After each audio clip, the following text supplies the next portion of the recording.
Ce qui m'inspire dans la création, c'est en fait l'homme, l'humanité et sa représentation. Donc, je suis plus inspiré par la figuration humaine, homme-femme évidemment. Puis en fait la sensibilité qui est exprimée au travers des créations artistiques depuis la nuit des temps. Donc, que ce soit l'art pariétal jusqu'à l'art contemporain, en passant par l'art primitif, toutes ces expressions me donnent l'envie moi-même de créer, me donnent de l'inspiration et sont une source pour moi de création.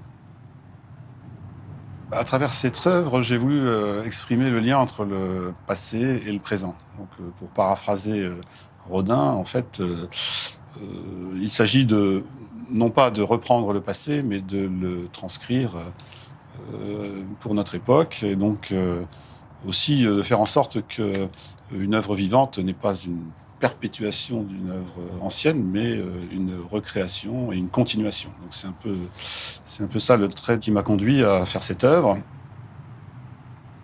J'ai appris qu'il n'y a pas quelque chose de figé au départ dans la réalisation d'une œuvre, mais c'est une évolution, c'est une itération, c'est un processus qui n'est pas fixé dès le départ et dont l'aboutissement peut être parfois assez différent de ce qu'on voulait exactement au départ. Ensuite, j'ai appris que c'était un processus itératif, une chose que j'avais déjà pratiquée, mais en particulier là, dans une sculpture d'une certaine dimension, eh bien, il faut d'abord travailler sur une maquette pour avoir les idées générales, et avant d'attaquer la sculpture en taille réelle. Et ensuite, même quand on est sur le sujet en taille réelle, eh bien, il faut revenir en arrière, recommencer, voir la cohérence d'ensemble.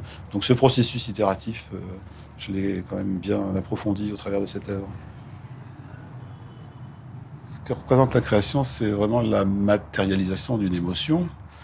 Et donc transcrire cette émotion dans un objet, que ce soit une peinture, une sculpture, une musique, et ensuite faire en sorte que cette émotion porte dans le regard du spectateur. Donc, ce que j'aime énormément dans la création, c'est de voir le regard des autres sur une œuvre. Et quand je perçois dans ce regard une émotion, alors je me dis qu'il y a une partie de l'émotion que j'ai moi-même ressentie qui est passée. Et ça, j'avoue que c'est quelque chose qui me fait beaucoup dans la création.